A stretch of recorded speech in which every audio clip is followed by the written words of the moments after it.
이스라엘은요 이란을 끌고 들어와서 전쟁을 하고 싶어해요. 그러면 이란과 이스라엘의 전쟁은요 이란과 이스라엘 전쟁이 되지 않습니다. 미국이 얘기했습니다. 이스라엘이 공격하면 우리는 미국은 이스라엘을 보호할 수밖에 없다. 그러니까 미국과 이란의 전쟁이 된 거고요. 미국과 이란의 전쟁이 되면 이스라엘은 미국 편에 서서 이란의 시설을 때리고 싶은 거예요.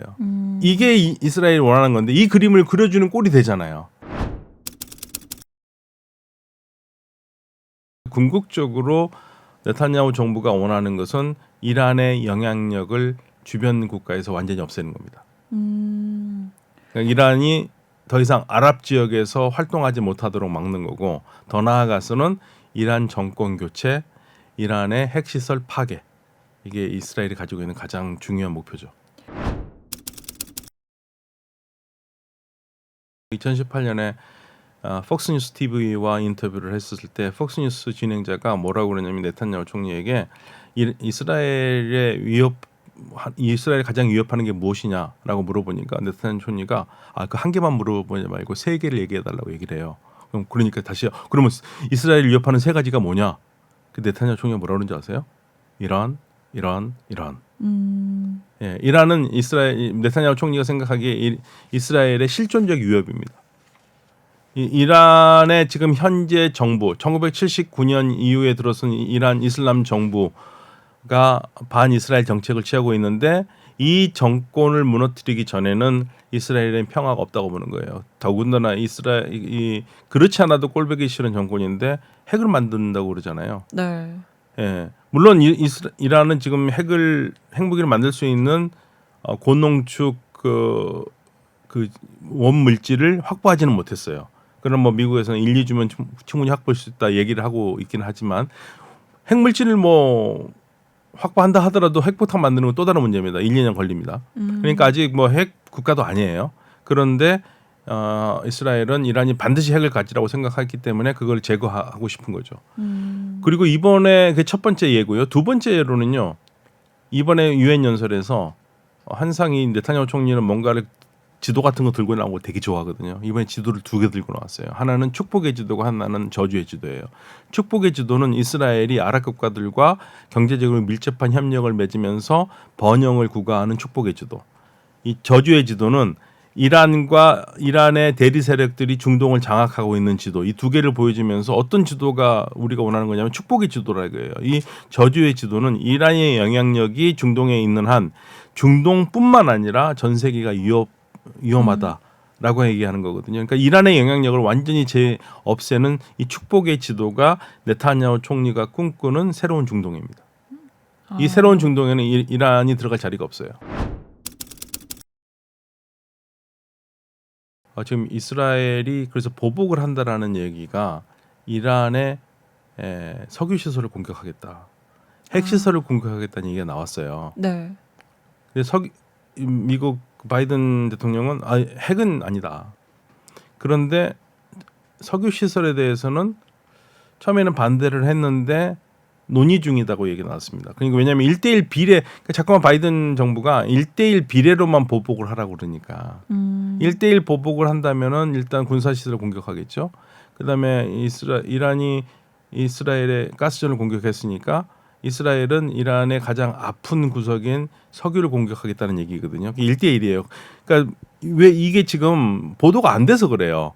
가스전을 공격한 게 그 보도가 안 되니까 왜 갑자기 이스라엘이 뜬금없이 석유 시설을 공격하냐고 그러는데 그게 1대1 비례입니다. 그럼 어디를 공격할 것인가 석유 시설. 석유 시설이라는 것은 뭐 유전을 공격할 수도 있는 거고 그다음에 정유 시설을 공격할 수도 있는 거고 근데 정유 시설 공격하면 좀 타격이 크거든요. 그래서 지금 나오는 얘기가 페르시아만 쪽에서 보면은요, 호르무즈에서 좀 위쪽으로 좀 한 400km 정도 올라가면 하르그라는 곳이 있습니다. 하르그라는 곳이 섬인데 여기가 석유 생산한 걸 비축해 놓은 비축 단지가 있어요. 같은 비축 건가요? 거기를 공격할 가능성이 지금 나오고 있어요. 그 주변 국가라는 것은 이란과는 사이가 뭐 서먹서먹하지만 이스라엘 편에 들 수 있는 나라들. 그래서 지금 공식적으로 우리가 찝어본다면 사우디아라비아, 아랍에미레이트, 바레인, 쿠웨이트 그리고 아제르바이잔. 모두 석유가 네, 굉장히 석유화가 중요한. 했죠. 네, 간정인데 갑자기 뜬금없다고 생각하실 거예요. 아제르바이잔은 왜요? 할 수 있을 거예요. 그렇죠. 아제르바이잔 아랍 국가도 아니고. 중동아시아 쪽에 있는. 그러니까 이란의 중앙아시아, 북쪽에 네. 있습니다. 네. 북쪽에 있고 아제르바이잔. 근데 이 아제르바이잔이 친이스라엘 국가예요. 아, 이란이 한 번은 손봐주고 싶은 나라가 아제르바이잔입니다. 이란 이스라엘과 되게 친해요. 네. 그래서 지금 이란으로서는 좀 보호막을 치려고 하고 있어요. 그러니까 미국에서도 지금 석유 시설 공격에 대해서 논의하고 있다라는 게 어떻게 나올지 모르겠어요. 그러니까 전쟁을 떠나서 일단 유가는 어떻게 되겠습니까? 그러면 이제 뭐 석유 시설 있는 나라들은 석유 파는 나라들은 좋겠지만 우리 같이 석유 수입하는 나라들은 진짜 이거는 미쳐버리죠. 유가가 어떻게 될지 모르는데 제가 한 가지만 말씀드리면 우리가 석유를 중동에서 수입하는 석유가 우리가 70%예요. 70%가 우리 중동에서 수입을 하고요. 2012년에 리비아에서 문제가 생겼었을 때 리비아가 하루에 생산하는 석유가 160만 배럴이거든요. 우리는 리비아에서 단 한 방울도 석유를 수입하지 않습니다. 그러나 전 세계 유가가 흔들렸죠. 160만 배럴에. 네. 그때 우리 그 소비자 휘발유 가격이요 2,000원이 넘었어요. 일반 휘발유가 고급 휘발유도 아니고 일반 휘발유가. 그러면 우리가 석유를 70%를 수입하는 우리가 하루에 270만에서 290만 배를 보통 평균 수입하거든요. 하루 거기 70%면 얼마입니까? 그게 어마어마하잖아요. 물론 가장 많이 폭을 오른 것은 제 73년 제 4차 중동 전쟁이 이게 굉장히 컸는데 그래도 유지를 할 수 있는 환경이 있는데 이건 지금 완전히 불확실성이잖아요. 네, 그쵸. 유가라는 게 불확실성이 더 무서운 거니까. 네. 만약에 진짜 말 그대로 이란 말대로 이스라엘이 공격을 하면은 주변 국가들이 공격하겠다 그러면 전 세계 유가는 다 오르는 거거든요. 이란이 공격을 설마 하겠냐 하지만 그럴 때 아무튼 그 말 한마디로라도 유가는 오를 수밖에 없죠.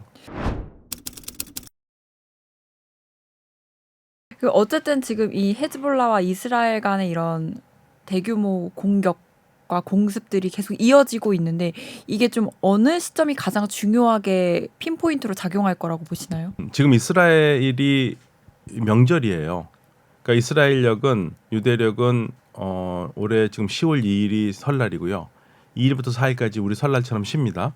2일부터 4일까지는 쉬고 그리고 10일째 되는 날 그러니까 우리는 달력으로 11일 날 10월 11일 날이 속죄의 날이에요.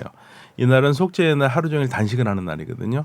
지난 1년 동안 내가 잘못한 사람들에 대해서 일일이 찾아다니면서 용서를 빌어야 되는 게 속죄의 날 전날까지 하는 거고. 말 그대로 속죄의 날이네요. 예, 그런데 네. 다 기억 못 하잖아요. 네. 그래서 11일 날은 그러니까 유대력으로 1월 10일, 지금 우리 달력으로는 지금 10월 11일은 퉁치면서 단식하는 날이에요. 용서를 구하면서. 그러니까 이게 굉장히 중요한 날이라서 11일 이후로 공격을 하지 않을까라는 생각을 해요. 이스라엘이 이란에 대한 공격을 11일 이후로 하지 않을까 생각을 하는데 가장 빠르게 한다면 지금 4일이니까 4일 지나고 5일부터 10일 사이에 하거나 아니면 11일 지나서 하거나 그게 지금 이스라엘이 공격을 하고 그다음에 문제는 어느 정도의 강도로 공격할 것인가가 앞으로 초미의 관심사죠. 결국에는 이제 그 중동 지역에서 이란의 영향력을 축소하겠다 이런 건 것 같은데 이란이 그렇다고 가만히 있진 않을 것 같은데 지금은 좀 어떤 상태인가요? 가만히 있을 수는 없죠. 이란도 나름 굉장히 군사 강국인데 근데 이제 치명적인 약점이 하나 있습니다. 이란이 공군력이 약해요. 그리고 공중 방어망이 약합니다. 물론 러시아에서 들여온 S-300이 있지만 S-300 갖고는 안 되거든요. S-400 정도는 들어오고 좀 더 촘촘하게 방공망을 해야지만이 이스라엘이 운영하고 있는 5세대 전투기 즉 스텔스 있지 않습니까? F-35 이런 것들의 공격을 막을 수가 있는데 지금 현재로는 막을 수가 없어요. 그래서 이란이 막는다면은 러시아의 도움이 필요합니다. 근데 지금 러시아도 사실 여력이 없지 않나요? 여력이 없죠. 러시아 여력이 없고 이란이 어느 정도로 지금 공군력이 없냐면 4.5세대 비행기도 없어요. 4.5세대면 4.5세대 여전히 5세대에겐 약하거든요. 근데 4.5세대 비행기를 달라고 러시아에게 요구를 하고 있는 거고 그 4.5세대인 수호이 35기를 받기 위해서 이란이 우크라이나 전쟁에서 러시아가 필요한 드론을 제공한 거거든요. 그러니까 Su-35 그다음에 Mi-28 공격형 헬기가 있거든요. 이 두 가지가 들어와야 되는 게 이란으로서는 가장 중요한 건데 그거보다 가장 중요한 건 지금 Su-35입니다. 물론 지금 보도된 바에 따르면 이란의 공군 조종사들이 러시아에서 공격 훈련을 하고 있다는 얘기는 있어요. 그래서 여차하면 뭐 들어올 수 있다는 얘기도 있는데 현재까지는 없어요. 근데 지금 이란의 가장 큰 문제는 군사력의 문제가 아니라 내부가 경제적으로 너무 피폐해 있어요. 그래서 이스라엘과 싸우는 것보다 더 중요한 거는 내부 경제를 다시 살리는 거거든요. 그러한 국민들의 열망을 받고 대통령이 된 사람이 이번엔 페제시키안 대통령이고 페제시키안 대통령이 내세웠던 선거 구호의 가장 중요한 것은 미국과 그리고 유럽과 유연한 외교 관계로 제재를 풀고 이란 경제를 다시 정상으로 돌리겠다라는 거거든요. 이게 목표가 되기 때문에 지금 누구랑 싸우는 게 지금 중요하지가 않거든요. 예. 그럼 결국에는 이제 이란의 상황도 굉장히 궁금한데 지금 정치적으로 이란의 상황은 좀 어떻다고 봐야 될까요? 그러니까 이란은 지금 국민들은 경제 제재가 풀어서 좀 우리도 좀 잘 살고 싶다라는 생각을 가지고 있어요. 사실 잘 살고 싶다라는 것보다는 더 이상 이렇게는 못 살겠다. 경제 제재가 굉장히 오래됐죠. 오래됐죠. 빈부차가 너무 심하고요. 예, 빈부차가 너무 심해서 가난한 사람들이 너무 많고 그다음에 제가 그냥 이런 얘기를 드릴게요. 환율이 제일 와닿을 것 같아서요. 2015년에 제재가 막 해제됐었을 때 미국 1달러가 US 1달러가 이란 또는 이란 리알이라고 그러거든요. 37,000 리알이었습니다. 네. 예. 지금 2024년에 현재 요즘 리알이 얼마인 줄 아세요? 1달러가 37,000에서 60만입니다. 거의 15배. 예, 15배 됐어요. 55만에서 60만 사이 왔다 갔다 해요. 화폐 가치가 그만큼 떨어진 네. 거네요. 그러니까 제재가 한참이었었을 때 제가 코로나 직전이었던 것 같은데요. 그때 이란에서 나와서 우리 한국에 왔던 제 지인이 있는데 저한테 하는 말이 와 10달러 쓰기가 이렇게 어려운 거라는 걸 오늘 깨닫는다고. 그 10달러 만 얼마잖아요. 13,000원. 예. 근데 이란에서도 사실 10달러 정도는 충분히 쓸 수 있는 돈이거든요. 그런데 제재 때 환산을 해보면 이거 쓸 수가 없어요. 20달러면 이란에 살 수 있는 게 너무 많으니까. 너무 큰 돈이 되는 거예요. 너무 큰 돈이 되어버리는 거예요. 경제가 어렵습니다. 이게 뭐 비단 석유 말고 다른 부분에 있어서는 전혀 돌파구가 없나요, 경제가? 돌파구가 없죠. 예, 석유가 가장 중요한. 그리고 그러면 제재는 왜 북한은 안 통하는데 이란은 통하냐 얘기는 많이 해요. 이란은 통해요. 북한은 안 통하지 않습니까? 네. 북한은 어차피 다른 나라하고 관계를 안 해요. 네. 예, 중국이나 관계를 하죠. 중국에서 그래서 막으면 북한은 문제가 있죠. 다른 나라는 아무 문제 없거든요. 뭐 초화폰 김정은의 뭐 좋은 차라든지 그런 거나 타격을 네. 주지 보통 국민들 생활에는 아무 지장을 주질 않아요. 근데 이란은요. 이게 수출 경제예요. 외부와 연결돼 있습니다. 자원을 팔아야지 돈이 생길 거 아니에요. 그러니까 이란은 더 뼈아픈 거죠. 석유는 못 파니까. 네. 경제가 어렵고 개인의 영달을 위해서라면 그렇게 할 수 있는 틈들이 있기 때문에 이스라엘의 정부는 그거를 파악하고 심어놓기도 하고 그런 거죠. 그러다 보니까 이란에서도 그 전에 파크리자데라고 핵과학자가 죽었을 때도 결국엔 내부 스파이가 있었던 거예요. 그 파크리자데의 동선을 알고 있었던 거고 그러다 보니까 고위 관리들 중에서 스파이 혐의로 처형을 당했고요. 사실 앞뒤로 경호차가 따라 붙었었잖아요. 네. 그 당시에서는. 예. 그러니까 이게 전부 다 정보가 나가는 거예요. 안쪽에. 그러니까 아흐마디네자드 전 대통령이 말했지 않습니까? 혁명수비대 내의 정보기관에 이스라엘 스파이를 잡는 정보기관의 장이 이스라엘 스파이였다라는 거예요. 그러니까 이란도 지금 계속적으로 자정 작업을 하고 있는데 사실 스파이를 얼마큼 빼낼 수 있을지는 잘 모르죠. 결국에 그러면 이 모든 상황의 가장 근본이 경제가 흔들려서 일어난 거라고. 경제가 흔들려서 저는 그게 굉장히 중요하다고 봐요. 경제가 흔들리면 다시 구멍이 생길 수밖에 없는 거고요. 구멍이 생길 수밖에 없는 거고 이란이 지금 어려운 상황이 되고 그리고 이제 워낙 뭐 이스라엘이 잘 침투를 많이 했고 그쵸. 예 그러니까 그걸 이란도 잘 못 잡아낸 거죠. 미국이 지금 대선 기간이 아니라면 뭔가 적극적으로 나서서 말리거나 했을 거예요. 근데 지금 대선 기간이잖아요. 네. 그러니까 실질적으로 네타냐후 총리는 지금 꽃놀이패를 쥐고 흔드는 거죠. 좋죠. 왜냐하면 누구도 지금 네타냐후를 막을 수가 없어요. 그쵸. 예, 예. 미국 민주당은 네타냐후 정부에 대해서는 좀 차가운 편인데 아니 그 차가운 거는 내가 대통령이 된 다음에 하기로 하고 지금은 당장에 선거가 5주밖에 안 남았는데 여기에서 민심을 흔드는 일을 내가 할 필요가 있겠느냐. 선거 자금도 필요하고 이스라엘 로비 자금도 필요하고 그러니까 지금 미국 민주당도 공화당도 조용히 하고 있는 거죠. 이스라엘은 미국 없이 전쟁 못합니다. 그 무기가 어디서 다 나오겠습니까? 무게 다 나오는 거고. 예를 들면 하산 나스랄라를 제거했을 때 하산 나스랄라가 뭐 지하 18m의 벙커에 있었다고 그랬잖아요. 네. 깊이가 굉장히 깊죠. 근데 거기를 뚫으려면 벙커 버스터를 내야 되는데 그 벙커 버스터가 미국에서 준 거예요. 미국의 벙커 버스터 없이는 공격 못 합니다. 그럼 결국은 앞으로 약간 중동은 친이스라엘 대 반이스라엘 간의 전쟁이라기보다는 간의 그런 대결 양상이 되는 건가요? 아, 그것보다는 아랍 국가들이 2016년부터 2023년 전까지는 아랍 국가들도 이란의 정권 교체를 해보려고 노력을 해봤어요.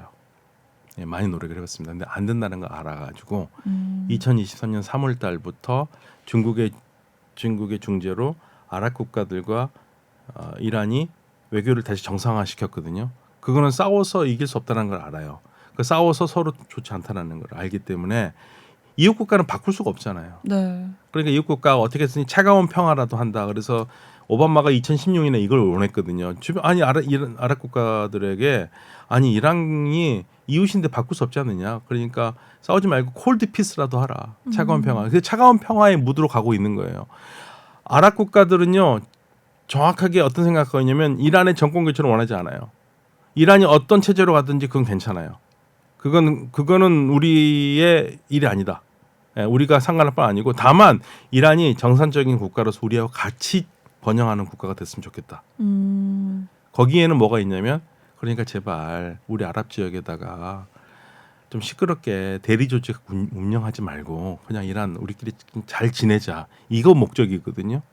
그래서 이들이 아랍 국가들이 친이스라엘인 건 아니에요.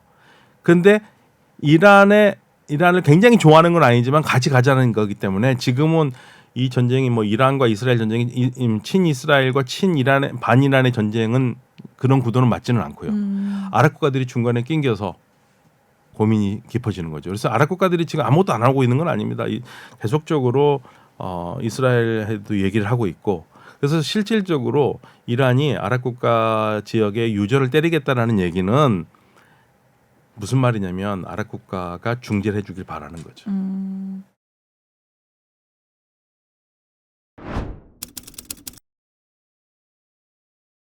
그게 양면적 원인이 있습니다. 이스라엘 입장에서는 하마스와의 전쟁, 그러니까 하마스에서 가시적인 성과가 나와줘야 되는데 이게 시간이 좀 끌 수밖에 없고요.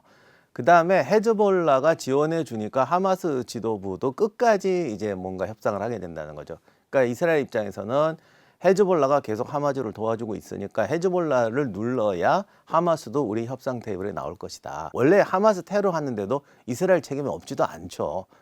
그러니까 여기에 대해서 국내에도 반전 여론이 있었는데 그런 것을 충분히 누를 만한 성과를 올리기 위해서는 그 성과가 나올 때까지는 계속 전쟁 상황으로 가져야 되는 거죠. 헤즈볼라는 레바논 내에서 자기네 입장을 강화하기 위해서는 이란의 지원이 절대적이죠. 근데 여기서 두 가지 착각을 한 것 같아요. 이란이 궁극적으로 자신을 도와줄 거라는 착각, 그리고 그것을 통해서 레바논 내에서 자기 입지를 확보할 수 있다는 두 가지, 그러니까 목적을 착각을 했던 건데 이란이 중간에서 이제 발을 빼기 시작하는데 처음부터 저는 이란이 지상군 파견하거나 이런 식으로 확전 안 도와줄 거라고 말을 했었는데 현지에 있는 분들은 그렇게 생각이 안 되나 봐요. 그러니까 우리가 세계 정세를 보면 주변국에서 보면 저거 왜 저러지 그러는데 본인들은 하잖아요. 그 나라 우크라이나 러시아 전쟁도 그렇고 결국 헤즈볼라도 이란이 자신들을 계속 지원해 줄 거라고 믿었던 것 같고 레바논에서 입지를 확보하기 위해서도 이란의 지속적인 지원을 끌어내기 위해서도 이때 이스라엘을 계속 쳐야 된다는 생각을 했던 것 같습니다. 그래서 하마스가 일방적으로 이제 좀 뭔가 좀 몰려갈 때도 계속 이제 이스라엘을 자극하면서 이란이 도와줄 테니까 이스라엘이 전면전 지상전으로 못 나올 것이다라는 착각을 했던 것 같아요. 그리고 제일 결정적인 건 이번에 밝혀졌지만 헤즈볼라를 이스라엘이 속속들이 꿰고 있다는 좀 그 무서운 사실을 본인들이 모르고 있었던 거죠. 이렇게 되니까 이스라엘 입장에서는 헤즈볼라를 우리 주변 나라들이 생각했던 것보다 쉽게 제압할 방법을 가지고 있었기 때문에 또 이스라엘 국민을 설득하기 위해서라도 헤즈볼라가 오버할 때 치면은 하마스를 견제하고 헤즈볼라를 제거하고 이스라엘 국민 대국민 전쟁 여론을 끌어올 수 있다는 세 가지를 다 가질 수 있는 거죠. 그래서 지난 18년 동안 헤즈볼라에 심어놓은 이 조직을 가지고 기다리고 있다가 이제 하마스 전쟁이 이제 뭐랄까 전쟁 상황이 아니라 협상 상황으로 갔을 때 이스라엘에서도 뭔가 이제 반전 여론이 튀어나올 때쯤에 헤즈볼라에 심어놓은 폭탄을 터뜨리면서 헤즈볼라를 친 거고 이 과정에서 헤즈볼라는 이스라엘의 어떤 생각이나 의도를 제대로 이란의 생각도 잘 모르고 하면서 이제 강경책으로 나가다 거꾸로 얻어맞게 되는 이런 상황이 벌어진 겁니다. 헤즈볼라에 대한 평가는 여러 가지가 있었습니다만 이번에 이스라엘의 지상전이 시작되면서 의외로 약하다 이런 얘기가 나오고 있거든요. 헤즈볼라는 왜 이렇게 또 속수무책인 겁니까? 헤즈볼라가 의외로 약한 게 아니라 헤즈볼라의 전력을 과대평가한 사람들이 너무 많았어요. 그러니까 우리가 저는 늘 그렇게 말해요. 축구 시합이나 야구 시합 할 때 자기 응원하는 팀이 이길 거라고 믿음을 가지는 거는 도박하지 않는 사람 입장에서야 즐거운 거 아닌가요? 네. 저도 그래요. 객관적으로 봐서는 이게 분명히 안 될 것 같은데 야 그래도 오늘 뭐 하겠지. 그런 희망을 갖고 보는 게 스포츠 게임의 즐거움이거든요. 하지만 전쟁은 그렇게 봐서 안 되거든요. 그런데 실제로 그런 경우가 되게 많아요. 그래서 뭔가 이스라엘이 졌으면 좋겠다는 분들이 또 그런 편견을 가졌던 것 같은데 그 헤즈볼라가 예전에 2006년에 이스라엘이 진격했다가 피해를 봤다는 건 큰 전쟁이 아니었어요. 예를 들면 10명 헤즈볼라 10명 죽고 이스라엘군 뭐 200명 사상이다 그러면 야 헤즈볼라와 이스라엘의 전력이 10대 1이구나 이렇게 판정하면 안 되는 거였습니다. 그거는 당시에 이스라엘군이 소위 말하는 전략 목표, 자기가 원하는 목표를 달성하기 위해서 어떤 목표를 쳐야 될 것인가 이런 부분에 대해서 소홀했었고요. 그리고 게릴라전 비슷한 전투는 항상 공격하는 쪽이 희생이 많이 나올 수밖에 없어요. 이게 스쿼드 게임이 아니거든요.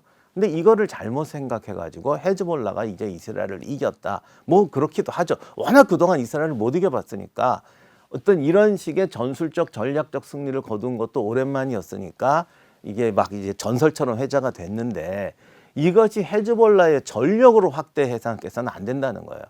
그리고 게릴라전하고 전면전은 다릅니다. 그리고 헤즈볼라가 지금 4만에서 6만 정도 이야기하는데 6만의 병력이라는 건 게릴라전을 못 한다는 거죠. 그러면 정규전을 해야 되는데 정규전 전력은 상대가 안 됩니다. 그다음 두 번째 10명, 20명의 100명의 집단이 게릴라전을 하는 것과 4만 명이 레바논을 하나의 어떤 유격전의 거점을 잡아 싸우게 되면 레바논 시민 피해가 엄청나게 납니다.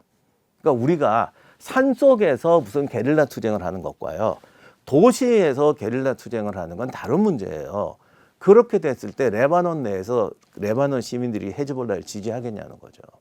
그러니까 이런 문제가 있기 때문에 헤즈볼라 입장에서는 전면전을 절대 해서는 안 되는 거였고요. 절대 전면전에서 이스라엘을 이길 수 있는 전력이 아닙니다. 그런데 너무 많은 분들이 야 2006년에 이겼다. 18년 전이에요. 한일전 축구 시합할 때 18년 전에 우리가 10대 0으로 이겼다고 해서 지금 1대 0으로 이긴다는 보장도 없는데 이런 부분이 너무 비합리적으로 그동안 판단이 됐던 거죠. 그리고 헤즈볼라가 왜 이렇게 이스라엘을 좀 이렇게 무책임하게 공격해. 물론 헤즈볼라 입장에서는 이스라엘을 공격하고 하마스를 도와주는 거는 이해하는데 여러 가지 방법이 있는데 좀 이렇게 너는 절대 우리를 치지 못할 거야 하면서 마구 도발하는 식이었거든요. 정말 이해가 안 갔는데 이란의 속셈을 잘못 파악하고 있었더라고요. 그러니까 그만큼 이 국제 정세 전쟁에서 자기 입장에서 세상을 본다는 게 얼마나 위험한가, 그리고 사람이 얼마나 심한 오판을 할 수 있는가를 보여준 게 이번 헤즈볼라인 것 같습니다. 이번에 이스라엘의 그런 작전들이 어떻게 진행됐고 또 얼마나 효과를 냈는지 그것도 궁금합니다. 제가 이거는 진짜 할 얘기가 좀 많은데, 그 삐삐 테러 났을 때 정말 이거 앞으로 영화로 나올 거다. 이거는 한 10년 전부터 판세를 보고 준비하지 않으면 이게 할 수 없는 테러예요. 그러면 이런 거를 준비하는 나라가 있겠냐는 거예요. 그리고 이런 것을, 이 삐삐는 그냥 준다고 되는 게 아니라, 사실은 헤즈볼라 내에 우리가 참 말로 할 수 없는, 우리가 아직 모르지만 그 업체를 골라서 이렇게 배분되고 하는 걸 하려면 그 안을 속속들이 파고 있어야 되고, 이게 누설 안 되고 이런 엄청난 공작을 하려면 안에서 충분히 자기 세력을 확보한 다음에 얘들이 들키지 않을 거라는 전제하에서 이런 작전을 하는 거거든요. 그러니까 엄청난 시간과 노력과 신념이 들어간 작전이에요. 그럼 헤즈볼라는 왜 이렇게까지 속수무책으로 당하는가? 그리고 이제 결론적으로 수장부터 시작해서 상층의 지휘부까지 한 번에 다 당한단 말입니다. 여기에는 헤즈볼라의 근본적인 약점이 있는데, 헤즈볼라가 원래 유격대로 출발해서 레바논에서는 이게 혁명, 이란하고도 달라요. 자체에서 혁명 세력이 집권한 것도 아니고요. 어떤 외지에서 온 정체성 없는, 원래 레바논이 정체성 없는 나라긴 하지만 정체성 없는 집단이 열 몇 개로 분열되어 있는 나라에서 최고 실력 정당이 된 거예요. 그런데 이들은 여전히 유격대 구조를 가지고 있고, 이스라엘의 공격을 받기 때문에 수장들이 숨어서, 이번에 그 레바논 수장 같은 경우도 한 번도 공개석상에 나온 적이 없어요. 그러니까 철저하게 비밀로 살았거든요. 자, 이렇게 되면 순수한 스파이 조직이라면 점조직으로 다니면서, 아니면 순수한 어떤 테러 조직이라면 그 점조직으로 다니면서도 운영이 될 수가 있는데, 이들은 이미 국가의 공개적으로 선거에도 나오는 공개 정당이 됐습니다. 그리고 레바논 사람들 속에 파고 들어가야 되는 입장인데, 조직 자체는 무슨 제가 이거 테러란 말을 쓰면 기분 나쁠 것 같아요. 하여간 무슨 스파이 조직까지 돼 있는 거예요.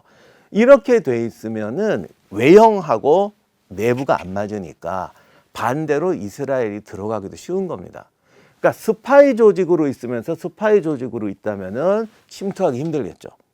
옛날에 미넨 테러 했던 검은 9월단 뭐 이런 거, 그런 조직에 이스라엘이 들어가는 것보다 헤즈볼라에 침투하는 게 훨씬 쉽습니다. 그리고 레바논 내에는 반 헤즈볼라 세력이 수십 개가 있어요. 그러니 그들 속으로 지금 이들이 들어가야 되잖아요. 그러니 어떻게 하겠어요? 이번에 그 삐삐 테러에 당했던 사람들이 레바논 군부 중간 지도자들이 아니라, 사실은 이 유격대가 정치 조직화, 정당 조직화하면서 레바논 내에 심어놓은 점조직 같은 사람들이란 말이에요. 그러니 이 사람들은 레바논과 이스라엘의 두 개의 점조직을 운영하고 정당 지도자가 숨어 산단 말이죠. 이렇게 되니까 그 빈틈으로 파고 들어가기가 오히려 더 쉬웠던 것이고, 자기 2명, 3명밖에 모른다고 생각했던 그 고처에 이스라엘이 폭탄을 투여할 정도로 손바닥 깨듯이 알고 있게 되니까, 그동안 헤즈볼라는 이란을 믿고 이스라엘을 계속 자극하고 있는데, 오히려 이스라엘은 결정적인 순간을 기다리면서 국내 여론과 국제 여론이 우리한테 더 이상한 소리를 못하게 될 때 터뜨리겠다는 식으로 해서 일거에 터뜨려버린 거죠.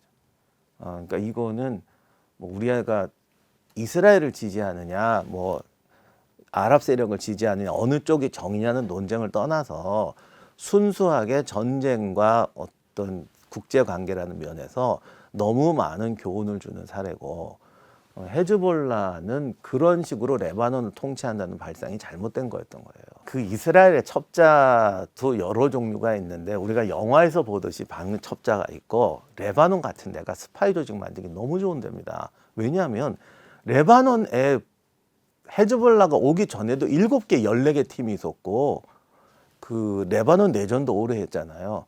그런 사람들이 이스라엘에 원한 가진 사람도 많지만 그 안에 이해관계가 복잡하거든요. 그 적은 우리 편인데, 여기는 적이 수도 없이 많아요. 그러니까 헤즈볼라도 공개 정당을 못 만들고 이번에 삐삐찬 분들이 뭐 의사, 교사 막 이렇게 숨겨놓듯이 이런 짓을 할 수밖에 없는 건데 그건 반대로 말하면 역으로 자기들도 당한다는 거예요. 이렇게 되니까 스파이의 천국이 돼버린 거죠. 그래서 꼭 이스라엘이 안 심어놔도요 도와줄 사람들이 꽤 많은 겁니다. 네타냐후 총리가 노린 건 뭐였을까요? 그리고 타이밍은 왜 지금으로 잡았을까요? 그전에도 이란이 한번 미사일 공격했었잖아요. 그리고 헤즈볼라가 사실 국경에 폭탄을 계속 부었어요. 그리고 안 부으려고 하면 또 이스라엘이 치죠. 그래서 이스라엘이 정말 가지고 놀았어요. 헤즈볼라 내에도 여러 가지 뭐 저기 온건 세력도 있었고 이제 적당히 하자든가 이런 거 있었을 거 아닙니까? 그러니 공개가 안 됐을 뿐이지. 근데 지금 보면 그거 다 듣고 있었던 거죠. 그래서 헤즈볼라가 이제 오늘 좀 그만하자라고 하면은 가서 쳐버리고 뭐 이번에 한번 일거에 공격하자고 하면 또 미리 쳐버리고 이런 식으로 하면서 국제 여론이나 이스라엘 국내 여론들이 헤즈볼라와 싸울 수밖에 없다라는 타이밍이 올 때까지 업그레이드 시켜왔어요. 그리고 제가 이 전쟁 처음 날 때 네타냐후는 호랑이 등에 올라탄 것 같다라고 말씀을 드렸습니다. 그러니까 이스라엘의 반전 여론이라든가 뭐 이런 전쟁 사이에서 줄타기를 하고 이스라엘은 지난번 4차 전쟁 때도 그랬지만 전쟁 때는 할 수 없이 단합을 하지만 전쟁 끝나고 나면 또 책임 추궁 무섭게 하는 나라에서 이스라엘 정치 세력들은 전쟁에서 이기고 그 물러난 정치 세력들이 굉장히 많습니다. 그래서 네타냐후도 이걸 알았기 때문에 또 가뜩이나 전쟁 전에 국내 상황이 안 좋았고 그게 또 하마스나 헤즈볼라가 이스라엘을 공격하면서 얘들이 더 세게 못할 거라는 오판을 하게 된 결정적인 요인이었는데 이 호랑이 등에 탄 거를 거의 로데오 게임을 하다가 요즘 드는 생각은 이거 무사히 내려올 수도 있겠다. 뭐 정권이 오래 갈지는 모르겠지만 적어도 호랑이 등에서 이렇게 떨어져서 등뼈는 안 부러지겠구나라는 생각이 들 정도인데 이렇게 된 데는 주변 국가 이스라엘의 정보라든가 정책 결정 과정이 수준이 너무 달라요. 이런 점에서 이란도 혁명 정부잖아요. 그러니까 이란, 하마스, 헤즈볼라가 가진 의사 결정 구조의 한계, 이스라엘이 가진 이 가장 무서운 것, 이스라엘 국내 입장에서만 보지 않는다. 사람들이 이스라엘이 좀 약간 뭐 깡패 국가는 말도 하고 제멋대로 하는 것 같지만 그들이 그렇게 강경책을 쓰고 이렇게 좀 우리가 봐도 좀 심하다 할 때도 많은데 거기에는 그게 예를 들면 히틀러의 독재 같은 어떤 독재자의 강펀치가 아니라 세계에 있는 수많은 브레인을 통해서 움직이니까 그 강펀치를 계산적으로 날리더라는 거예요. 뒷수습도 잘하고 이게 이번에 우리가 배워야 될 중요한 교훈인 것 같습니다. 네타냐후 총리는 왜 계속 이란을 자극하는지도 궁금합니다. 전 이란 문제는 헤즈볼라가 조금 비슷한 게 있는데 이란도 제가 이번에 느낀 게 혁명 정부다. 여전히 혁명 정부다. 그래서 이 전쟁 처음 시작할 때부터 저는 이란이 지상군 파견은 절대 안 한다. 가능하면은 이제 미사일이나 뭐 이런 공격은 할 수 있겠지만 이것도 만약 벌리면 이란이 피해가 큽니다. 예를 들면 지금 가장 무서운 게 드론 공격이거든요. 그렇게 해서 이스라엘 민간인 지역에 피해를 줄 수 있겠죠. 그런데 예를 들면 뭐 수상 관제라든가 어떤 전략 기지에 하는 정밀 폭격은 잘 못합니다. 그러면 하다 보면 이스라엘을 민간인을 대상으로 복수하는 게 돼버려요. 지난번에 한이의 암살 같은 것 때문에 우리가 이스라엘에 보복하겠다 이거죠. 근데 보복할 때 우리는 너희들을 민간인을 향해서 무차별로 쏘겠다. 이스라엘은 우리는 너희 핵발전소라든가 뭐 수상 관제라든가 이쪽을 쏘겠다고 했을 때 대의명분을 누가 가져가냐는 겁니다. 그리고 이란은 그 정도밖에 타격 능력이 없고 이스라엘은 훨씬 정밀한 타격 능력이 있는데 아직까지 안 쓰고 있죠. 이게 헤즈볼라랑 똑같은 건데 너희가 선을 넘고 국제사회가 더 이상 우리를 비난하지 못할 때 쏘겠다는 거예요. 그러니 이란 입장에서도 무차별로 지금 민간인 지역에다 쏠 수가 없는 입장입니다. 그러니까 처음부터 이거는 처음에 생각도 안 했던 것 같고 처음에는 시아파 세력 확대를 위해서 그리고 헤즈볼라와 후티라는 이제 지상군이 있으니까 자신들의 지상군은 동원하지 않지만 저들을 이용해서 시아파 세력을 하겠다라고 했는데 헤즈볼라나 후티는 진짜 믿었던 것 같고요. 이란이 끝까지 도와줄 거라고. 근데 이란은 지상군 파견 못 하거든요. 그러면 처음부터 이란은 지상군 파견 못 하거든요. 그러다 보니 헤즈볼라는 후티가 지금 배신감을 느끼게 됐던 거고, 그 배신감을 느끼어서 회의할 때 이스라엘에 친 거잖아요. 정말 황당하고 어떻게 보면 무섭기도 하고 황당하기도 하고 처참하기도 한데, 이란은 지금 지상군을 투입했다가는 혁명정부 무너지죠. 이스라엘을 이길 수도 없고요. 그 3,000km를 지상군을 파견해야 되는데 경제적 능력도 없고 제공권에서 절대적인 열세이기 때문에 시리아를 통과해서 이란군이 만약에 진격했다간 보급로라든가 군수창고, 이번에 헤즈볼라 정보만 보세요. 아마 모조리 군수품들 파괴될 겁니다. 그러니까 지상군 절대 파견 못해요. 그리고 지금 미사일 전쟁을 한다고 그러는데 이것도 좀 더 확산되면 이란이 세계적인 명분도 잊어버립니다. 제가 이스라엘인데 나는 정밀 타격을 하고 저쪽은 민간을 향해서 계속 쏘겠다 그러면 세계가 누구 편을 들겠습니까? 그리고 이미 그 징조가 보이고 있는데 인간은 다 이해관계가 있습니다. 그러니까 남의 나라 전쟁일 때는 정의를 찾죠. 그래서 네가 잘못한 거 아니냐 이렇게 말하는데, 중동전이 벌어지게 이란이 개입해서 우리가 말하는 5차 중동전이 벌어지게 되고 뭐 세계 경제 위기가 온다 그러면 사람들은 전 세계 국가는 무조건 너가 한 명 참으라고 할 거예요. 그리고 그러면 이스라엘을 참으라고 하겠어요? 이란을 참으라고 하겠어요? 당연히 이란 보고 참으라고 합니다. 너희는 직접 당사자도 아니지 않냐. 그렇기 때문에 이란이 궁지에 몰릴 수밖에 없어서 전면전으로 확산하는 거는 이란도 지금 굉장히 걱정을 많이 하고 있을 거예요. 그래서 아마 이 정도에서 끝내고 싶은데 지금 안 끝내기도 힘든 상황이니까 이게 지금 이런 어려운 상황이 됐죠. 그럼 네타냐후가 그런 이란의 상황을 잘 보고 계속 자극을 하고 있는 것 같은데, 이란이 뭐 미사일을 쏘기는 했습니다만은 이란 내부에서의 온건파와 강경파의 갈등도 좀 심하다. 그래서 얼로 튈지 모른다. 이런 외신 보도도 나오고 있는데요. 이란은 앞으로 어떤 식의 행보를 보일 거라고 보십니까? 이란이 한이에 암살 때 이스라엘한테 보복하겠다고 막 그랬을 때 그때 미사일 공격, 드론 공격은 약간 형식적이었던 것 같고, 그러니까 이스라엘도 그걸 알고 하자 말자 하다가 그냥 슬쩍, 원래 네타냐후는 그것도 하지 말자고 그랬는데 이제 이스라엘도 초강경, 네타냐후보다 더 강경파들이 있거든요. 뭐 그런 거 흘리면서 살짝 타겟 공격만 하고 적당히 선 넘어갔습니다. 근데 이란은 이스라엘이 헤즈볼라를 칠 줄은 몰랐죠.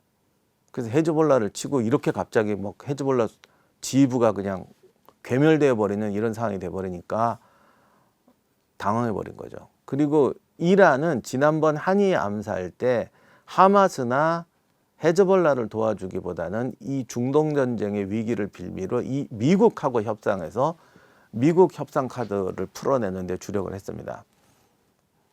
거기에 기대를 하고 있었는데 이렇게 되니까 후티나 헤즈볼라 입장에서는 좀 솔직한 얘기로 우리 편은 황당하다고 할까. 이제 이러면서 그래도 우리를 좀 지원해 주겠지라고 그랬는데 아마 미국하고 협상이 진전되는 걸 보면서 슬쩍 발을 뺐던 것 같아요. 그러다 보니까 헤즈볼라와 후티가 충격을 받고 좀 충격을 받는 순간에 이스라엘이 쳐버린 거죠. 그러니까 이란이 지금 입장이 굉장히 난감해져. 잘못하다간 시아파의 인심도 잃고 미국과 협상도 물러가 건너갈 상황이 돼버린 거죠. 그래서 자기네가 에이스를 잡았다고 생각했는데 거꾸로 지금 미국도 협상 제대로 안 해줄 것 같고 이스라엘은 치고 나오는 지금 이런 공경에 빠져버린 거고, 그러다 보니까 이번에 미사일을 쐈던 것 같은데 이게 또 악수가 될 가능성이 더 높다고 저는 보여져요. 왜냐하면 지금 계속 쏠 수도 없습니다. 그랬다가 정말 미국과 협상도 물 건너가고요. 헤즈볼라가 이스라엘 이기지도 못할 지금 상황이고, 그러면 시아파의 승리도 없고, 시아파가 패배하면 이 책임을 누가 뒤집어 쓰겠습니까? 이란이 다 뒤집어 쓰겠죠. 미국은 패배했으니까 안 열어주겠죠. 그럼 이란 대미 제재도 날아가는 거고 권위는 권위대로 떨어지는 거고, 더 큰 문제는 이렇게 되면 시아파에서만 권위가 떨어지는 게 아니라 이란 내에서도 지금 혁명에 대한 염증이 크고, 이 사람들이 시아파 국가들을 배신하면서까지 미국 협상을 풀려고 하는 거는 이제 이란 국민들이 이제 피곤하단 말입니다. 그러니 자기네 내정을 위해서는 미국이 경제 제재를 풀어줘야 되는데 이거 두 개 다 실패하면은 이제 혁명 정부의 명분도 잃어버리고 그 경제 부흥도 잃어버리게 되면 이란 내의 국내 여론은 어떻게 되겠냐고요. 그러니까 삼중고에 빠진 거죠. 그럼 이런 상황에서 이스라엘이 확전을 한다? 지상군은 파견할 수 없는데 미사일 공격을 한다. 미사일 공격하면 이제 이스라엘의 마지막 카드가 우리의 공군력을 보여주겠다는 건데 그렇게 됐을 때 이란의 국내 여론은 어디로 가겠냐는 겁니다. 그러니까 지금 이란은 여기서 발 빼고 싶은데 국내 여론, 미국 제재, 시아파에 대한 지지 이 세 가지 삼중고가 지금 다 덫으로 돌아왔어요. 처음에는 세 개를 다 잡으려고 했는데 이게 다 손실 보는 지금 상황으로 온 거죠. 세계 경제에 미칠 영향을 좀 여쭤보기 위해서는 결국에는 앞으로 얼마나 더 이런 상황이 계속될까를 여쭤봐야 될 것 같습니다. 어떻게 보세요? 옛날에 중동전 때 왜 오일 쇼크 위기가 오니까 우리들이 지금도 중동 전쟁하면 세계 경제 위기를 생각하고 그리고 지금 코로나부터 시작해서 세계 경제가 여러 가지로 안 좋잖아요. 그러다 보니까 여기에 대해 더 예민한 것 같은데 그 중동 전쟁 때 같은 오일 쇼크가 오지는 않습니다. 그러니까 5차 중동 전쟁이 뭐 이란과 이스라엘의 전면전으로 가지 않는다고 저는 보는데 간다고 하더라도 우리가 생각하는 것처럼 그 오일 쇼크 같은 건 안 올 거예요. 왜냐하면 이란의 석유는 이미 금수 조치 다 돼 있고요. 그리고 지금 가장 산유국으로 유명한 카타르, 뭐 쿠웨이트, 사우디는 다 발 빼고 있습니다. 그렇기 때문에 이게 어떤 우리가 생각하는 유가 쇼크로 오지는 않습니다. 그런 말 있잖아요. 전쟁이 시작할 때는 결정할 수 있는데 끝나는 거는 못한다. 그러니까 이게 뭐 제가 당사자도 아니니까 어떻게 갈지 모르는데 싸움 중에 제일 예측하기 힘든 게 진흙탕 싸움이 될 때예요. 그런데 지금 이제 진흙탕으로 가고 이제 붕괴되고 있는데 이란은 지금 삼중고기 때문에 결국 발을 뺄 겁니다. 어떻게 빼느냐가 문제고 빼는 과정에서 체면 치레를 좀 해야 되는데 라고 생각하는데 이스라엘도 이란하고 자꾸 확산되기는 원하지 않을 거예요. 그렇다면은 지금 이제 미사일 공격 같은 거 이란이 좀 안 해야 되는 면, 이스라엘 입장에서는 이란이 저런 미사일 공격 같은 거 좀 안 했으면 좋겠다. 더 하면은 우리는 이제 이런 식으로 너희들 몇 군데 칠 거야. 이렇게 되는 선인데 최악은 거기까지 갈 것 같고요. 최악이 아니라면 그 전에 끝나겠죠. 그런데 이제 헤즈볼라는 이번에 이스라엘이 제한전 지상전을 한다고 그러는데 이미 이스라엘은 헤즈볼라를 통치하는 게 아니라 레바논에서 다른 정당이 나타나서 헤즈볼라를 압도할 수 있는 그런 상황을 만드는 데 주력할 겁니다. 그러니까 이번에는 지상전이 어느 정도 타겟이 있기 때문에 뭐 희생자가 이스라엘군이 더 많이 나온다고 하더라도 전쟁은 스쿼드 게임이 아니니까 이스라엘이 지상전의 목적을 달성할 것 같아요. 이미 헤즈볼라 수장을 제거하는 성과는 이뤘고요. 오늘 말씀 여기까지 듣겠습니다. 고맙습니다. 네, 감사합니다.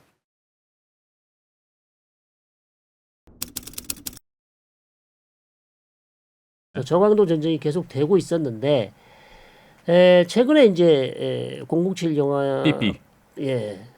뺨치는 네. 아주 전혀 뭐 누구도 예상하지 못한 방식으로 헤즈볼라를 공격하는 삐삐 폭탄이 터지면서 네. 사실 판이 바뀌었다. 그러니까 한 4,000개가 터진 걸로 보이거든요. 네. 첫날 3,000개.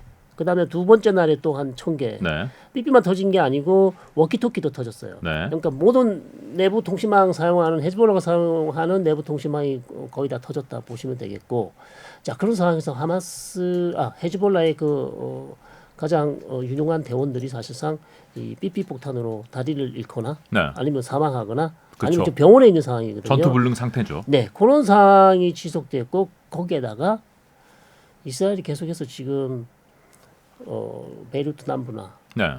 베이루트 여러 레바논 지역에서 헤즈볼라 지도자들을 다 암살을 시켰어요. 뭐 최고 지도자는 나사랄라는 살아 있지만 네. 군사 지도자들을 거의 10명 이상을 암살을 시켰어요.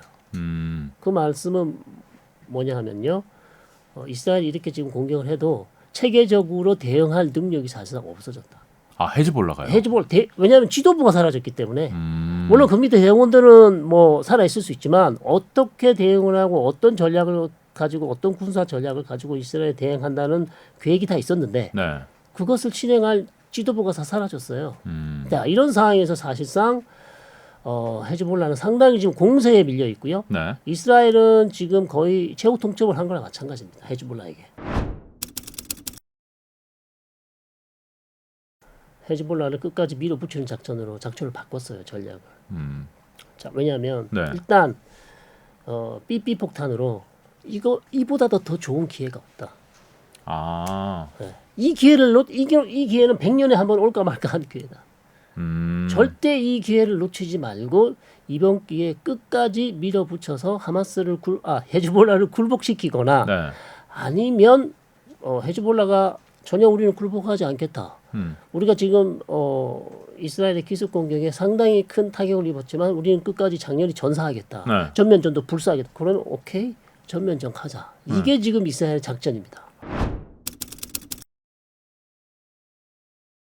하마스와의 전쟁은요, 네. 사실상요 끝났다고 보셔도 돼요. 아, 거기는 이제 끝났다. 네, 실질적으로. 거의 실질적으로 끝났다고 보시면. 그리고 가자 지구에서 가장 잘 싸우는 부대를 이미 2주 전인가요? 1주 전에 북쪽에 배치를 했어요. 네. 그러면 자신들의 전선은 이제 북쪽이다. 네. 오, 헤즈볼라를 괴멸시키면 그러면 이스라엘은 거기서 작전을 끝낼까요? 지금 이런 식으로 진행이 되다 보면 사실 중동 지역에 네. 이스라엘이 사이 안 좋은 사람들이 많이 있는데 여기저기에 가자 지구를 저렇게 밀어버려가지고 하마스를 거의 괴멸시켜 버렸고 네, 헤즈볼라하고 이렇게 기회를 잡았다 끝까지 밀어붙이고 네, 네. 국경을 넘어서 그럼 다음은 누구지? 다음은 아직 뭐 정해진 건 없으나 네. 다음은 이제 이란이 어떻게 나오냐에 따라 달려 있죠. 지금 이스라엘의 분위기는 끝까지 가자 뭐 이런 네, 건가요? 일단 헤즈볼라는 끝까지 갈 수 있는 분위기지만 이란은 계속해서 지금 인내 전략을 쓰고 있잖아요. 네네. 헤즈볼라가 이렇게 당하고 있는데도 뭐 연대를 표시하거나 적극적으로 개입하겠다는 얘기를 하고 있지 않습니다.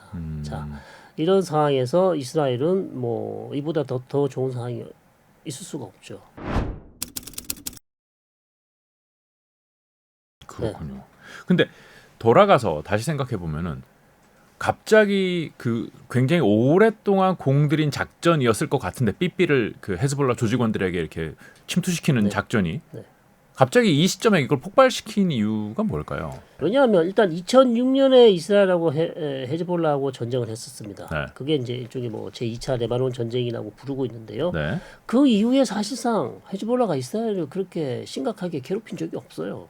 네. 도발을 한 적이 없습니다. 20여 년간. 네. 네. 뭐 도발하지 않은 상황에서 이스라엘이 이 아끼는 폭탄 아주 중요할 때 필요할 때 써야 되는데 네. 아껴둔 거죠. 킵해 놓은 건데 음.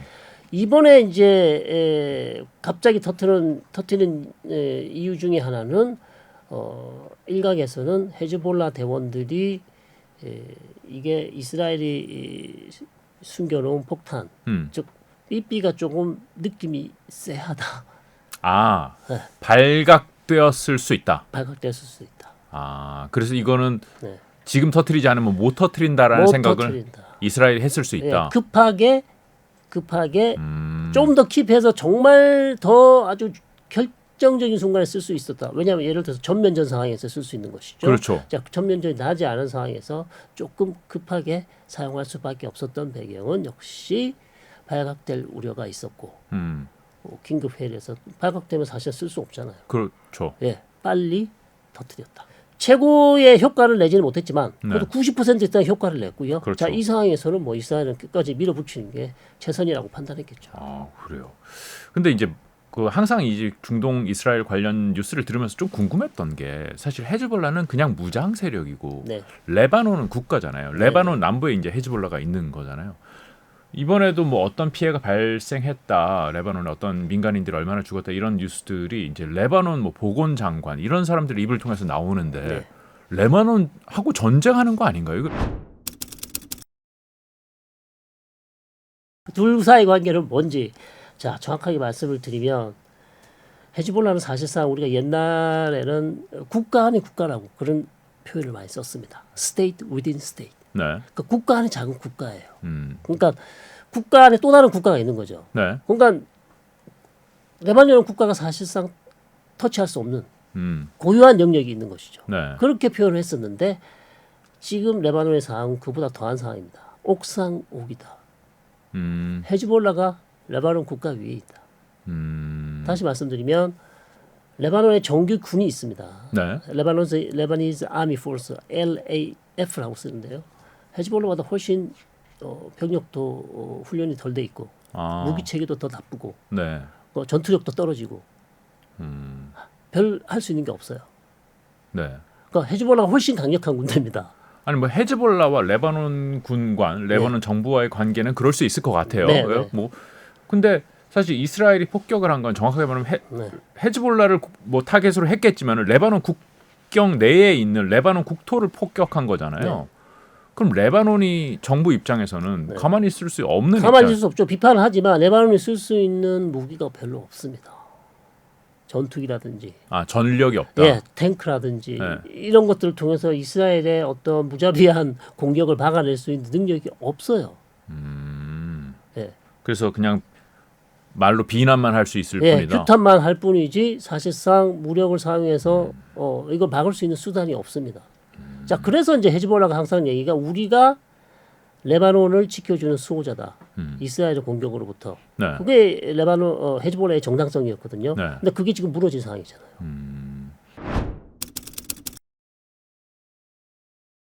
엄청난 딜레마죠. 네.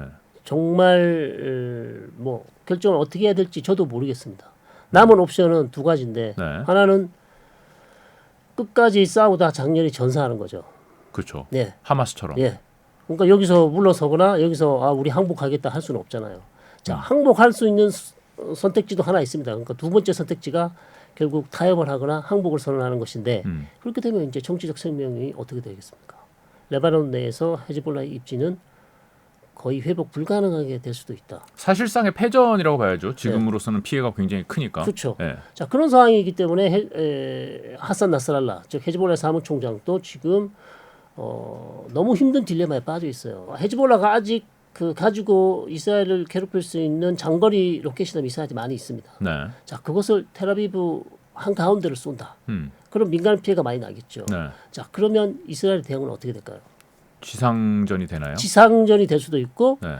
아직 베이루트 기간 시설을 전혀 손대지 않았습니다. 네. 예, 베이루트의 남부 도시 다흐야 즉 헤즈볼라가 다스리는 통치하는 남부 지역에 있는 요인 암살을 했지만 네. 2006년처럼 항만이나 도로나 철도, 수도, 전기 하나도 손을 안 댔어요. 네. 자, 텔아비브에 미사일이 떨어지면 이스라엘은 그런 것을 다 공격할 것입니다. 그러면 헤즈볼라로서는 더 힘들어지는 거죠. 그렇겠죠. 네. 레바논이 힘들어지는 거죠. 레바논도 힘들어지고 헤즈볼라의 정당성은 더 바닥으로 길 수밖에 없는. 결국 레바논 주민들이 가장 싫어하는 게 그거였거든요. 헤즈볼라 싸우는 거 좋다. 네가 가서 싸워라. 근데 왜 레바논 전체를 이스라엘의 공격의 어떤 방패로 만드냐. 우리가 왜 희생을 해야 되냐. 그렇죠. 예, 그런 것들이 지금 나사랄라가 걱정해야 되는 선택을 해야 되는데 엄청난 딜레마에 지금 빠져 있죠. 저는 이 뉴스를 보고선 또 걱정되는 것 하나가 우리나라 동명부대가 네, 지금 레바논에 있잖아요. 네네. 있죠 지금도. 있습니다. 그 남쪽 아닌가요? 두로 레바논 남부죠. 티르 지역이라고 우리말로는 이제 두로라는 지역이 있습니다. 네. 네. 그러면은 이 레바논, 그러니까 헤즈볼라와 지금 이스라엘 간의 충돌이 일어나는 바로 그 지역이잖아요. 그렇습니다. 예. 상당히 위험한 지역이죠. 전면전이 나거나 네. 상황이 더 악화되면 사실상 탈출하는 수밖에 없습니다. 철수해야 된다. 철수할 수밖에 없죠. 네. 사실 네. 우리나라뿐만 아니라 거기에 평화유지군이 많이 파견돼 있는 걸로 네, 아는데. 평화유지 많이 있기 때문에 네. 평화유지군의 임무는 네. 무력 충돌을 막는 거지. 네. 무력 충돌이 일어난 그것을 다시 어떻게 평화유지군이 뭐 할 수 있는 건 없거든요. 거기에 개입할 근거가 없어요. 그렇죠. 직접 이스라엘군과 전쟁을 할 수도 없고 직접 헤즈볼라와 전쟁을 하는 것도 그러니까. 목적이 아니죠. 누구 편을 들 수도 없는 거고 네. 거기서 뭐 중재를 할 수 있는 것도 아니잖아요. 그렇죠. 그러니까 일단 대피 계획을 이미 저는 세운 걸로 알고 있습니다. 아. 네, 이미 오래전에 대피 계획을 세웠고요. 대피 계획을 이제 실행하는 것 자체가 상당히 이제 유엔하고 또 협의를 해야 되는 것이고 유니필입니다. 그래서 유엔 평화 유지군으로 가 있기 때문에 철수를 하면 다 같이 철수를 하든지 그쵸. 아니면 누가 먼저 하든지 여러 가지 이제 시나리오별로 이제 계획이 짜여져 있겠죠. 지금 이스라엘은 전쟁을 원하는 거죠. 이스라엘은 전쟁을 원한다기보다도 네.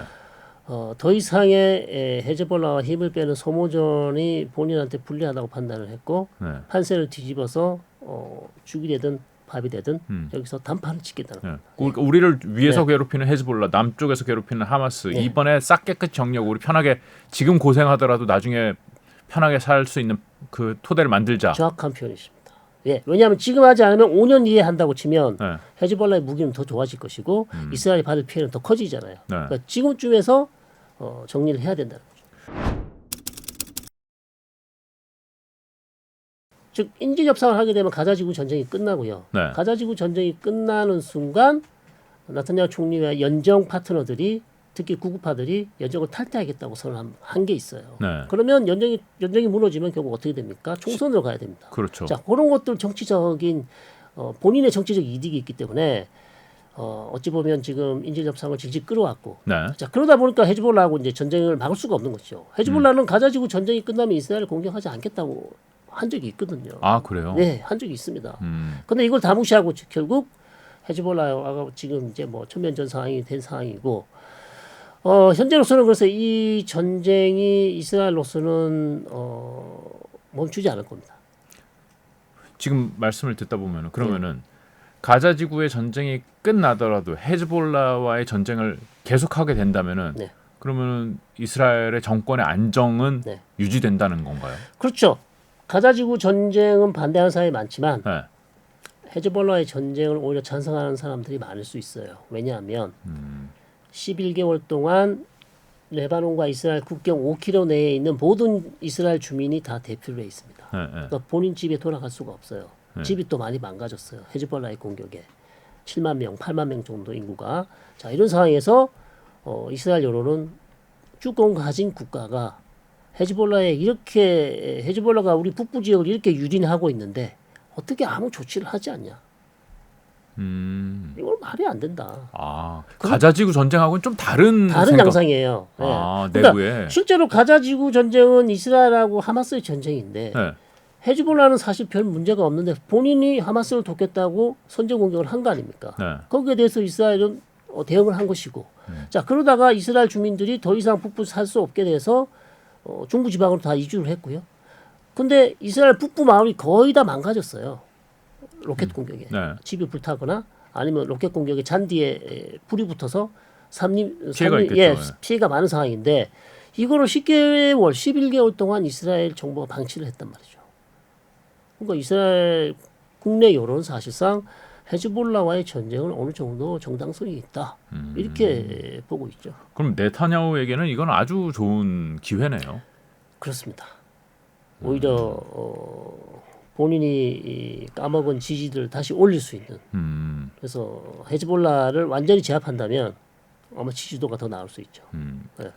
뭐 말씀하신 대로 이란 이 지역에서 굉장히 중요한 이란은 지금 뭐 인내를 하면서 네. 좀 끌려 들어가지 않으려고 노력하는 것 같아 보이고 네. 미국은 지금 하마스와 전쟁 끝내려고 하는 것 같은데 갑자기 저 북쪽에서도 또 전쟁이 일어날 것 같으면은 굉장히 곤혹스러울 것 같은데요. 네. 특히 바이든 대통령이 11월 선거에 만약에 나간다면 네. 힘이 생기지만 아 그렇죠. 예, 이미 포기한 상황에서 이미 몇 네. 달 있으면 끝날 이미 대통령 얘기를 끝난 대통령의 말을 누가 듣겠습니까? 네타냐후는 별로 신경 쓰지 않는다는 거. 신경 쓰지 않습니다. 그러니까 뭐 나타냐후 총리는 또 얼마나 머리가 좋은 총리입니까? 인물이기 때문에 네.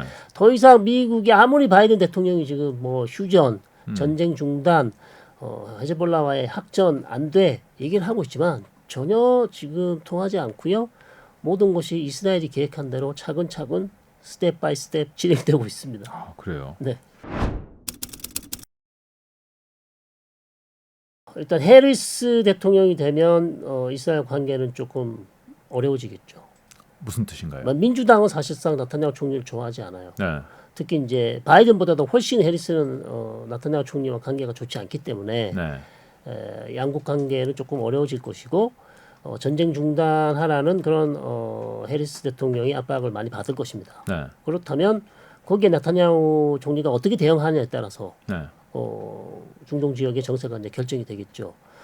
그러나 오히려 이제 트럼프 대통령이 되면 훨씬 나타냐후 총리와 원래 트럼프 일기에도 사이가 좋았지 않습니까? 그래서 두 정상이 상당히 친근하기 때문에 오히려 이 나타냐후 총리를 두둔하면서 더 오래 갈 가능성도 있다. 전쟁이 오래 갈 예, 가능성도 다만 이제 트럼프 대통령은 트럼프가 대통령이 되면 우리가 무기를 이스라엘에 주지만 공짜로는 주지 않는다.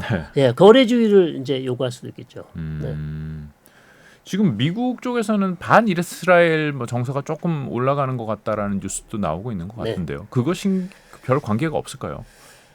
관계가 있죠. 네. 사실 대학가에서 미국의 유명 대학가에서 한창 그 반이스라엘 시위들이 많이 있지 않았습니까? 네. 그래서 여론에도 상당히 큰 영향을 미쳤고 사실 미국에서 이스라엘의 전쟁에 반대하는 시위는 많이 있었지만 과거에도 많이 있었습니다. 그런데 조금 이번의 경우는 훨씬 더 규모가 크고 좀 더 체계적인 반대 시위가 많이 있었습니다. 네. 그래서 사실 민주당 지지자들이 많이 있죠. 이런 반대 시위를 한 유권자들이 그렇기 때문에 민주당도 신경을 쓰지 않을 수 없는 눈치를 봐야 되는 상황이죠.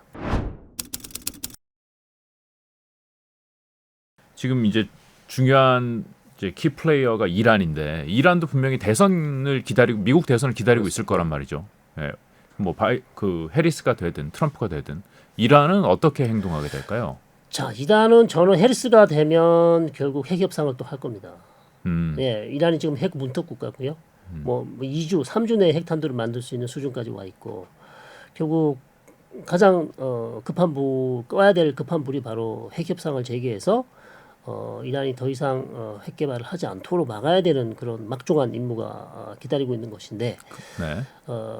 누가 더 나을 것인지 모르겠어. 트럼프 역시도 대통령이 되더라도 본인이 사실 2018년 일방적으로 오바마가 체결한 핵협정을 일방적으로 탈퇴를 했습니다. 그렇죠. 깨고 나왔죠. 네. 그래서 이란이 상당히 지금 불쾌한 여전히 이제 불쾌감을 가지고 있는 것이기 때문에 그러나 트럼프 대통령이 되더라도 결국 이란과의 좀 대화 노선으로 가야 된다.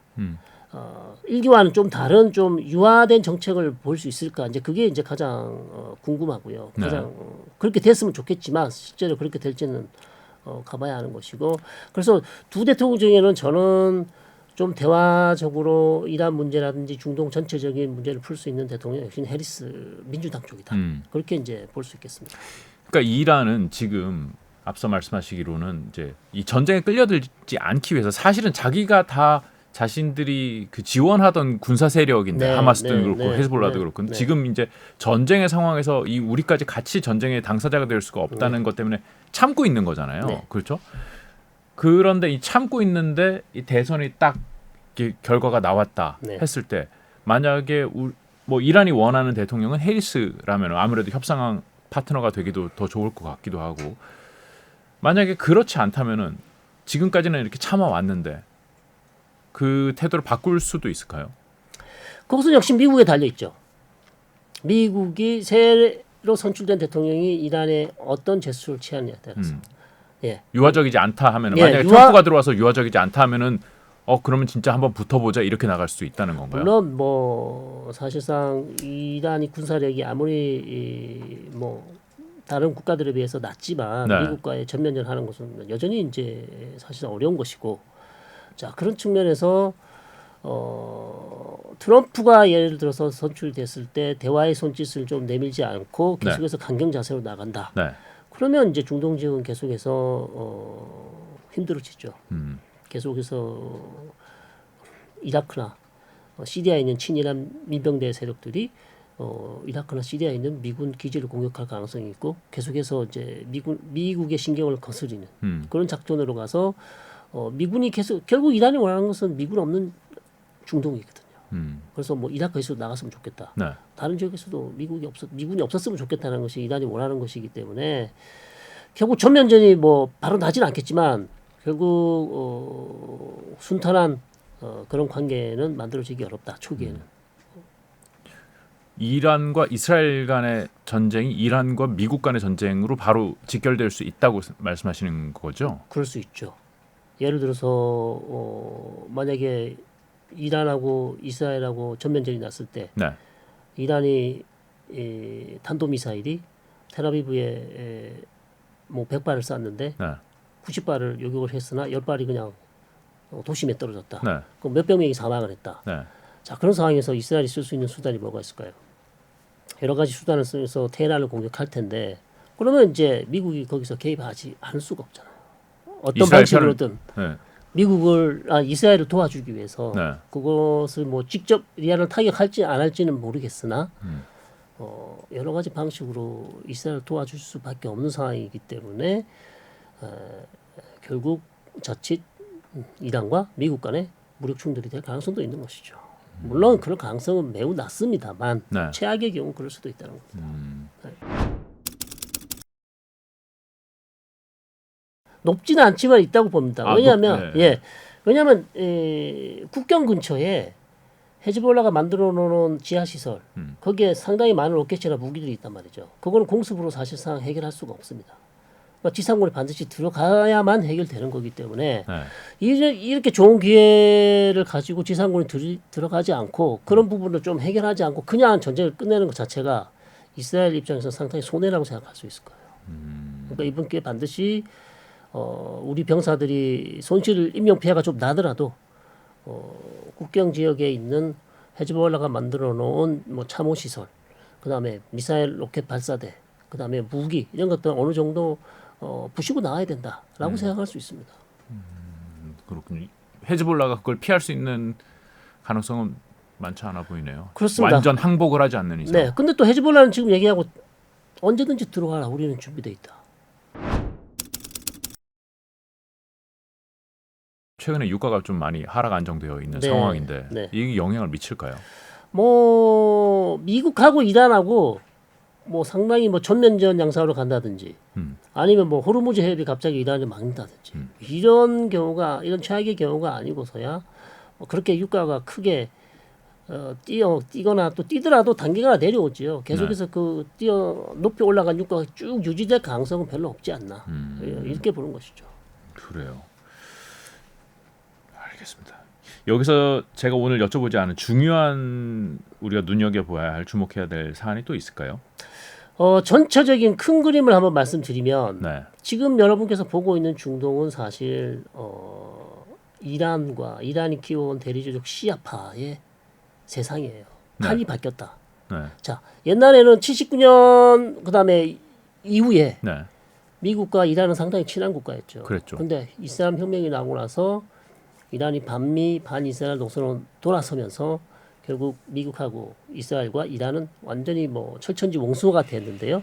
자, 그런 상황에서 중동 지역에 있는 시아파 사람들이 상당히 탄압과 차별과 배제를 받아왔습니다. 레바논에도 시아파가 그랬고요. 네. 예멘에서도 있는 자이디 시아파도 그랬고요.